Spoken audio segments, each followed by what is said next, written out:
Hello అండి, welcome to మావి చిగురు స్టోరీస్. ఈరోజు కథ అత్తారింటికి దారి దొరికింది. ఈ కథ రచించిన వారు వైజయంతి పురాణ పండ గారు. ఈ కథ మీకు నచ్చితే లైక్ చేయటం మర్చిపోకండి.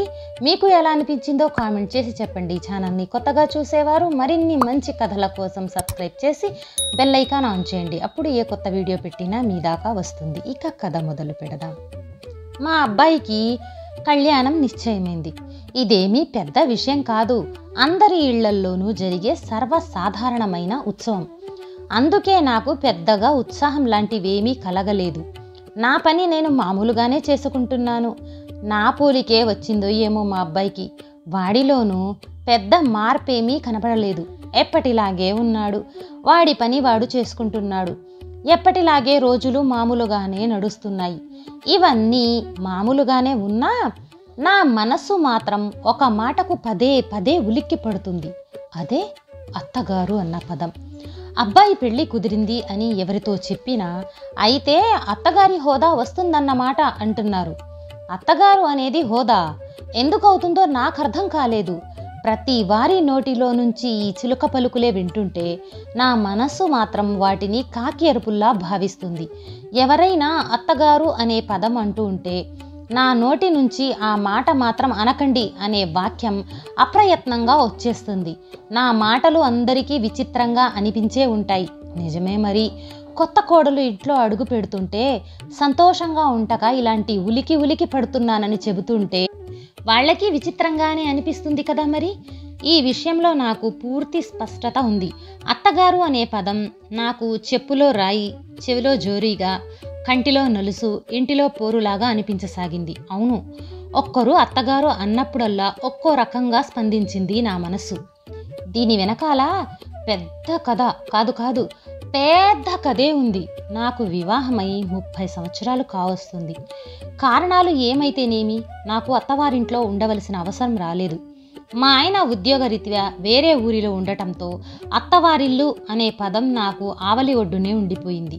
అదృష్టం కొద్దీ నాకు అత్తగారి గురించి, అత్తింటి వారి గురించి తప్పుగా మాట్లాడే ఆలోచన రాకుండా భగవంతుడు నన్ను రక్షించాడు.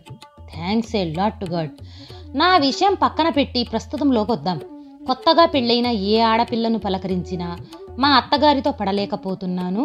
ఆవిడ వంట చేసిన తర్వాత ఆ గది కడగలేకపోతున్నాను. వంట గట్టంతా పాడు చేస్తారు అని ఒకరు. మా అత్తగారికి నేను ఏది చేసినా నచ్చదు. మా పెళ్ళైనా కూడా మా ఆయనకు ఆవిడే అన్నీ చేసి పెట్టాలి. నేను చేస్తే నచ్చదు.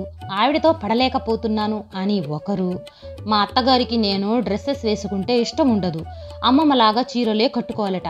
నేను కొద్దిగా మోడ్రన్గా ఉంటాననే కానీ మరీ అసభ్యంగా ఉండను కదా. అలా ఎందుకంటుందో. మా అత్తగారికి మా వారు ఒక్కరే అబ్బాయి. అందుకే వాళ్లతో కలిసి ఉండక తప్పదు. నేను మాటలు పడక తప్పదు. ఇలా మరొకరు. ఇవి మచ్చుక్కి మాత్రమే. ఇందులో అత్తగారి తప్పు ఎంత ఉందో, కోడలికి అనుమానం ఎంత ఉందో అనే చర్చ నాకు అనవసరం.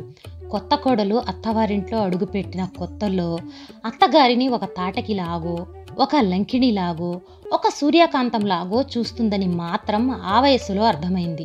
మరి ఇప్పుడు నేను అత్తగారి హోదాలో ఉంటే నేను కూడా ఏదో ఒక రాక్షసినే అవుతాను కదా. చిన్నప్పుడు ఆడుకున్న ఒక ఆట నాకు ఈ సందర్భంలో బాగా గుర్తుకొస్తుంది. చిన్నపిల్లలు అన్నం తినకపోతే వాళ్ళ అరచేతిని మన అరచేతిలోకి తీసుకొని అలికి ముగ్గు పెట్టి ఆకేసి పీటేసి పప్పేసి కూరేసి నెయ్యేసి అన్నీ కలిపి ఆమ్ ఆమ్ ఆమ్ అని తినాలి అని చివరగా అత్తారింటికి దారేదంటే కితకిత అంటూ పిల్లల్ని నవ్వించేవారు. పిల్లలు అత్తారిల్లు అంటే కితకితలు పెడితేనే కానీ నవ్వలేనంత భయపెట్టారు. అత్తారింటి గురించి అనిపిస్తుంది. అందుకే వద్దు. నాకు ఆ హోదా, ఆ పదవి అసలు వద్దే వద్దు. అమ్మగా ఉండిపోతాను. అమ్మలాగే ఉండిపోతాను. అమ్మగానే నిలిచిపోతాను. నిన్న మొన్నటి దాకా మా అబ్బాయి తన స్నేహితులందరితోనూ మా అమ్మ నాకు స్నేహితురాలు, అన్నీ నేను మా అమ్మకి చెప్తాను. మా ఇద్దరి మధ్య ఎటువంటి దాపరికం ఉండదు. నేను ఉద్యోగం మానేయాలనుకున్నప్పుడు కూడా అమ్మ నన్ను ఒక్క మాట అనలేదు. నీ ఇష్టం రా, నీ కెరియర్ జాగ్రత్తగా చూసుకో అని నన్ను ప్రేమగా చూసింది అంటూ నా గురించి అందరితోనూ ఎంతో మంచిగా చెప్పాడు. మీ అబ్బాయి మీరు తల్లి కొడుకుల్లా కాకుండా ఫ్రెండ్స్లా ఉంటారట కదా, చాలా సంతోషం. మంచి అమ్మ మీరు. మీ అబ్బాయి కూడా మంచివాడు అని అందరి చేత మంచి అనిపించుకున్నాను ఇప్పటి వరకు. అందుకే నేను అమ్మగానే ఉండిపోవాలనుకున్నాను. మరి అత్తగారి పదవి తప్పదు కదా, అలా ఉండాలంటే ఎలా అని ఆలోచిస్తున్నాను. సరిగ్గా అప్పుడే నాకు ఒక విషయం గుర్తుకొచ్చింది. అత్తాకోడళ్ళు అంచు ఖాదీ పంచెలు తయారు చేస్తారు. ఒక అంచు ఆకుపచ్చ రంగు, ఒక అంచు ఎరుపు రంగు ఉన్న పంచెలను అత్తాకోడళ్ళ అంచుల పంచె అనేవారు. పంచెను ఒక కుటుంబంగా భావిస్తే ఆ కుటుంబానికి అత్తాకోడళ్ళిద్దరే వారధులుగా ఉంటారనే ఉద్దేశంతోనే ఇలా తయారు చేసి ఉంటారేమోనని నాకు ఈ సందర్భంలో అనిపించింది. నిజమే కదా, ఆ పక్కన ఒకరు ఈ పక్కన ఒకరు ఉండి కుటుంబాన్ని ఒక చట్రంలో బిగిస్తేనే కదా ఆ బంధం బలపడుతుంది అనిపించింది. అత్తాకోడళ్ళు కలిసి ఉండాలనే ఉద్దేశంతోనే ఈ పంచెలను తయారు చేశారేమో. అయ్యో, దారి ఎటో వెళ్ళిపోతుంది. అసలు కథలోకొద్దాం. ఇప్పుడు ఈ కొత్త పదవితో నేను చెడ్డదాన్ని అవ్వాలా అనే అంతర్ధమనం మొదలైంది నాలో. అబ్బాయి పెళ్లి కుదిరిన నాటి నుంచి ఈ కారణంగానే నేను చాలా నిద్రలేని కాటుక చీకటి రాత్రులు గడిపాను. నేను ఎందుకు అలా ఉంటున్నానో ఎవ్వరికీ అర్థం కాలేదు. కోడలు వస్తుంటే హుషారుగా ఉండాలి, ఇక ఆ అమ్మాయే అన్నీ చేసి పెడుతుంది, నువ్వు హాయిగా కాలు మీద కాలు వేసుకుని కూర్చొని పెత్తనం చలాయించు అంటుంటే నాకు చాలా బాధ వేసింది. కోడలంటే అత్తగారికి సేవలు చేయటానికేనా? ఏ రోజు అత్తగారికి సేవలు చేయలేని నేను మాత్రం దర్జాగా కూర్చొని ఆ చిన్న పిల్లతో అన్నీ చేయించుకోవాలనా? ఇంతకు మించిన అన్యాయం ఉందా అని నా మనస్సు నా ఆలోచనల మీద నిత్యం కొరడా జులిపిస్తూనే ఉంది. నేను ఏనాడైనా అత్తగారికి సేవ చేయవలసి అవసరం వచ్చినా అసలు మా అత్తగారికి చేయించుకునే అలవాటే లేదు. ఇక నేను ఎందుకు చేయాల్సి వస్తుంది? నేను కూడా అలాగే ఉండాలి. అందుకే అత్తగారు పదవి వద్దనుకున్నాను.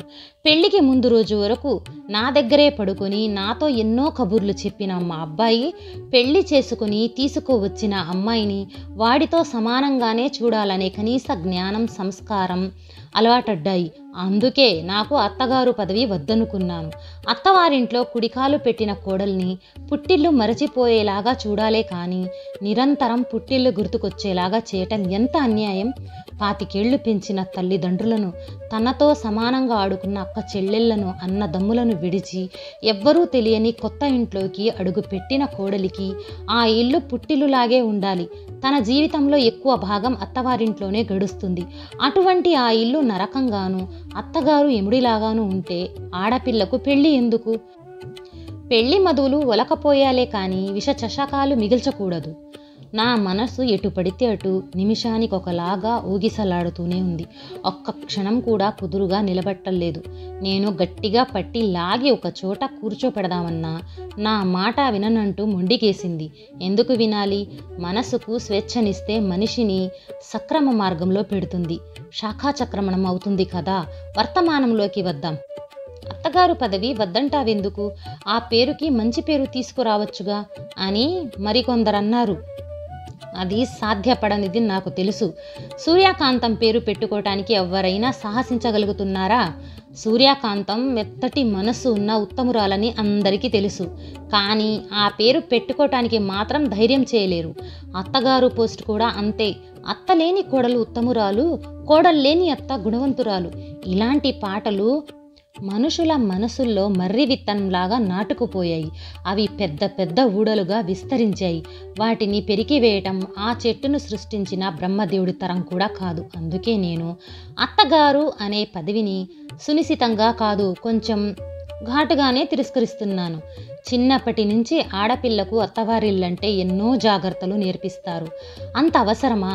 అత్తవారిల్లే ఆడపిల్లకు పర్మనెంట్ అడ్రస్ అయినప్పుడు జీవితకాలం సర్దుకుపోతూనే ఉండాలనా? స్వేచ్ఛ అక్కర్లేదా? స్వేచ్ఛను ఎవరినైనా హరిస్తున్నారంటే నాకు ఎక్కడలేని ఆవేశం వస్తుంది. సృష్టిలో ప్రతి ప్రాణికి స్వేచ్ఛ ఉంటుంది, కానీ కోడలికి మాత్రం ఉండకూడదా? ఇదెక్కడి న్యాయం? కోడలు మనిషి కాదా? స్వేచ్ఛగా జీవించే హక్కు లేదా? ఇలా ఆలోచిస్తూనే ఉంది నా మనస్సు. అందుకే నేను అత్తగారి పదం నా దరికి చేరకూడదు అనుకున్నాను. దగ్గరకు రాకుండా ఉండటం కోసం ప్రయత్నిస్తూనే ఉన్నాను. ఇంతవరకు బాగానే ఉంది. అత్తగారు పదవి వద్దనుకోవటం, కావాలనుకోవటం నా చేతుల్లో ఉన్నదే కాబట్టి నన్ను నేను ఎప్పటికప్పుడు తప్పులు చేయకుండా సంరక్షించుకుంటున్నాను. అయితే ఇంతలోనే ఏదో తెలియని బాధ ఒకటి నన్ను ఇబ్బందులకు గురి చేస్తుంది. నా మనసు తరచుగా తడి అవుతూనే ఉంది. ఇలా ఆర్ద్రం కావటం తప్పేనేమో. ఎంతైనా నేను కన్న కొడుకు, నేను ప్రేమగా పెంచుకున్న కొడుకు, ఇంతవరకు నాకు మాత్రమే పంచిన తన ప్రేమను ఇప్పుడు కొత్త అమ్మాయితో పంచుకోవటాన్ని నా తల్లి మనసు అంగీకరించడానికి కొంచెం సమయం పడుతుందో ఏమో. పంచే కొద్దీ ప్రేమ పెరుగుతూనే ఉంటుంది. తరగదని తెలిసినా ఏదో తెలియని స్వార్థం నా ఆలోచనను కుచించుకుపోయేలాగా చేస్తుంది. నెమ్మదిగా వికసించుకోవచ్చు. అసలు ఈ మాట అనటం కూడా తప్పేనేమో. అమ్మగా ఉండాలనుకున్న నేను ఇంటికి రాబోతున్న అమ్మాయిని పరాయి పిల్లలాగా భావించకపోతే ఈ బాధ కూడా తీరిపోతుంది కదా అనిపించింది. ఈ సంఘర్షణ నుంచి బయటపడటానికి ఎక్కువ రోజులు పట్టకపోవచ్చు. ఇలా ఈ ఆలోచనలతో నెల రోజులు గిర్రున తిరిగిపోయాయి. ఒకరోజు కల వచ్చిందో నిజంగానే జరిగిందో తెలీదు, కానీ నాలో కొత్త ఉత్సాహం బయలుదేరింది. ఆషాఢ మాసం పూర్తయ్యి శ్రావణ మాసం ప్రారంభమైంది. ఆషాఢంలో అత్తాకోడళ్ళు ఒకే గడప దాటకూడదని ఎవరో ఒక సంప్రదాయాన్ని ఏర్పాటు చేశారు. అందుకే అమ్మాయి ఆషాఢ మాసమంతా పుట్టింట్లోనే ఉండి శ్రావణ మాసం నోములు కూడా ప్రారంభించి వరలక్ష్మీ వ్రతానికి ఇంటికి వస్తుంది. నాలోని అమ్మ మనసు మరింత ఉరకలు వేయటం ప్రారంభించింది. అమ్మాయికి శ్రావణ శుక్రవారం నోమికి కావలసినవన్నీ సిద్ధం చేశాను. బంగారు నల్ల పూసలు, పట్టు చీరతో పాటు రకరకాల గాజులు, పళ్ళు, పూలు తీసుకొచ్చాను. అమ్మాయికి ఇష్టమైనవన్నీ సిద్ధం చేశాను. అసలు విషయం మర్చిపోయాను. ఇంటికి వచ్చిన అమ్మాయి అత్తగారిని అత్తమ్మ అని కూడా పిలుస్తుంది కదా. అలాగే ఇంగ్లీష్లో మదర్ ఇన్ లా అంటారు. అంటే చట్ట ప్రకారం తల్లి అనే అర్థం తోచింది నాకు. నిజమే, నేను అత్తమ్మనే. కాకపోతే అందులో మధ్యన ఉన్న అక్షరం తీసేస్తున్నాను అంతే. మా అబ్బాయి తన ప్రేమను ఇద్దరికీ సమానంగా పంచినట్లే నేను కూడా నా ప్రేమను ఆ నూతన దంపతుల మీద సమానంగానే పంచాలని నిశ్చయించుకున్నాను. నా మనసు తేలికపడింది. అమ్మయ్య, నేను అమ్మనే, అత్తగారిని కాదు అనుకునేసరికి గుండె బరువు పూర్తిగా దిగిపోయింది. మనస్సు గాలిలో కాదు, ధ్రువ నక్షత్రం మీద హాయిగా తేలికగా విహరించసాగింది. ఇంతలో ఎవరో తలుపు కొట్టారు. తలుపులు తీసేసరికి మహాలక్ష్మిలాగా కోడలు గుమ్మంలో నిలబడింది. కోడలు కాదు, ఈ రోజు నుంచి నాకు కూతురితో సమానం. అమ్మాయిని ప్రేమగా లోపలికి తీసుకువెళ్ళాను. మా అబ్బాయి నా వైపు నవ్వుతూ ఆప్యాయంగా చూశాడు.